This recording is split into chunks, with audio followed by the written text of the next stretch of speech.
Hello guys, നമ്മൾ എപ്പോഴും ഒരുപാട് തവണ ടി വിയിലൂടെയും പേപ്പറിലൂടെയും ഒക്കെ കാണുന്ന ഒരു സംഭവമാണ് നിഫ്റ്റി ഉയർച്ച, സെൻസെക്സ് താഴ്ചയിലേക്കെന്നൊക്കെ. പക്ഷേ ഞാനും പണ്ടൊക്കെ ആലോചിച്ചിട്ടുണ്ട്, എന്താണ് നിഫ്റ്റി, എന്താണ് സെൻസെക്സ് എന്നൊക്കെ. ഈ ക്വസ്റ്റ്യൻസ് ഉറപ്പായും പലരുടെയും മനസ്സിലുണ്ടാകും. സോ അതുകൊണ്ട് തന്നെ what is Nifty and Sensex ചെറിയൊരു അവതരണം കൊടുക്കാമെന്ന് വിചാരിച്ചാണ് ഈ വീഡിയോ പോസ്റ്റ് ചെയ്യുന്നത്. വീഡിയോ ഇഷ്ടമായാൽ ലൈക്ക് ചെയ്യുക, മറക്കാതെ സബ്സ്ക്രൈബ് ചെയ്യുക, ബെല്ലൈക്കണും ക്ലിക്ക് ചെയ്യണേ. ഇത് ട്രേഡിങ്ങിന്റെ ആദ്യത്തെ വീഡിയോ ആണ്. ഇനി തുടർന്നുള്ള വീഡിയോകൾ അപ്ലോഡ് ചെയ്യുന്നതനുസരിച്ച് നിങ്ങൾക്ക് നോട്ടിഫിക്കേഷൻ വരും. അതുകൊണ്ട് സബ്സ്ക്രൈബ് ചെയ്യാൻ മറക്കരുത്. ഫസ്റ്റ് നിഫ്റ്റി എന്താണ്, സെൻസെക്സ് എന്താണെന്നുള്ളത് നമുക്ക് നോക്കാം. ഇത് വലിയ വിഷയമൊന്നുമില്ല. ഇത് ഇൻഡിക്കേറ്റേഴ്സ് എന്തിനെന്ന് വെച്ചാൽ സ്റ്റോക്ക് എക്സ്ചേഞ്ച് ഉണ്ടല്ലോ, അതിനാണ്. സോ ഒരു കമ്പനി, ഒരു പെസിഫിക് ഡേ, ഒരു കമ്പനിയുടെ പ്രോഫിറ്റ് കൂടിയാൽ നിഫ്റ്റി സെൻസസ് ഒക്കെ ഉയരും. അതല്ല പ്രോഫിറ്റ് എല്ലാം ഇറങ്ങിയെങ്കിൽ നിഫ്റ്റി സെൻസസ് ഒക്കെ ഇറങ്ങും. സോ നമ്മുടെ ഇന്ത്യയിൽ എടുത്തു നോക്കിയാൽ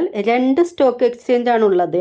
ഒന്ന് NSE, അതായത് നാഷണൽ സ്റ്റോക്ക് എക്സ്ചേഞ്ച്, മറ്റൊന്ന് BSE, അതായത് ബോംബെ സ്റ്റോക്ക് എക്സ്ചേഞ്ച്. സോ ഈ നിഫ്റ്റി, ഈ സെൻസെക്സ്, ഈ രണ്ടും ഇതിന്റെ ഇൻഡിക്കേറ്റേഴ്സ് അഥവാ സൂചികകൾ എന്ന് പറയും. പെട്ടെന്ന് ഓർത്തിരിക്കാൻ വേണ്ടിയിട്ട് നിഫ്റ്റി എന്ന് പറഞ്ഞാൽ NSE, നാഷണൽ സ്റ്റോക്ക് എക്സ്ചേഞ്ചിന്റെ ഇൻഡിക്കേറ്റർ അഥവാ സൂചിക, അത്രയേ ഉള്ളൂ. മറ്റൊന്ന് BSE, ബോംബെ സ്റ്റോക്ക് എക്സ്ചേഞ്ച്, അതിന്റെ ഇൻഡിക്കേറ്റർ സെൻസെക്സ് സൂചിക. നമ്മുടെ രാജ്യത്ത് ഇത് രണ്ടുമാണുള്ളത് മുഖ്യമായത്. സോ ഇതിനെ ബേസ് ചെയ്തായിരിക്കും എല്ലാ കാര്യങ്ങളും നടക്കുന്നത്. സോ സ്റ്റോക്ക് എക്സ്ചേഞ്ച് എന്ന് പറയുന്നത് എന്താണ്? ഒരു പ്ലാറ്റ്ഫോം.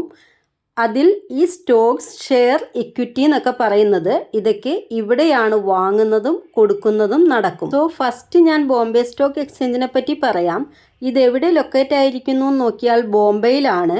1875 എക്സ്റ്റാബ്ലിഷ് ആയി. വേൾഡിൽ തന്നെ 11th റാങ്ക്. സോ ഇന്ത്യയിലുള്ള മോസ്റ്റ് ഓഫ് ദി കമ്പനിയുടെ അടുത്ത് 5500 കമ്പനീസ് ഇതിൽ ലിസ്റ്റ് ആയിട്ടുണ്ട്. പക്ഷേ ഇവര് മോസ്റ്റ്ലി കോൺസെൻട്രേറ്റ് ചെയ്യുന്നത് ആരെന്ന് നോക്കിയാൽ 30 കമ്പനീസ്. ഈ ടോപ്പ് 30 കമ്പനീസ് നല്ല ആവറേജ് പെർഫോമൻസ് ഉണ്ടെങ്കിൽ സെൻസെക്സ് മുകളിലേക്ക് പോകും. അതേ ഒരുപക്ഷെ ഈ മോസ്റ്റ് ഓഫ് ദി കമ്പനീസ് നല്ല പെർഫോമൻസ് ചെയ്തില്ലെങ്കിൽ സെൻസെക്സ് താഴേക്ക് പോകും. ഇതങ്ങനെ നമുക്ക് NSEക്കും അപ്ലൈ ചെയ്യാം. അതും ബോംബെയിലാണുള്ളത്. എസ്റ്റാബ്ലിഷ് ആയത് എപ്പോഴെന്ന് നോക്കിയാൽ 1992 ഇതാണ് വേൾഡ് 12th ലാർജസ്റ്റ്. അങ്ങനെയേ ഇവിടെ ഏകദേശം 1600 കമ്പനി ലിസ്റ്റ് ആയിട്ടുണ്ട്. ഇവര് കോൺസെൻട്രേറ്റ് ചെയ്യുന്നത് ആരെന്ന് നോക്കിയാൽ 50 കമ്പനിയെ. ഈ ടോപ്പ് 50 കമ്പനീസിൽ ഒരുപാട് ആവറേജ്, മോസ്റ്റ് ഓഫ് ദം നല്ലതുപോലെ പെർഫോം ചെയ്താൽ നിഫ്റ്റി മുകളിലേക്ക് പോകും, ഇല്ലെങ്കിൽ നിഫ്റ്റി താഴേക്ക് വരും. ഇത്രയേ ഉള്ളൂ. നെക്സ്റ്റ് ടൈം ആരെങ്കിലും സെൻസെക്സിനെ പറ്റി, നിഫ്റ്റിയെ പറ്റി ഒക്കെ പറഞ്ഞാൽ ഇത് ആരുടെ പേരെന്നൊന്നും ചിന്തിക്കാതെ,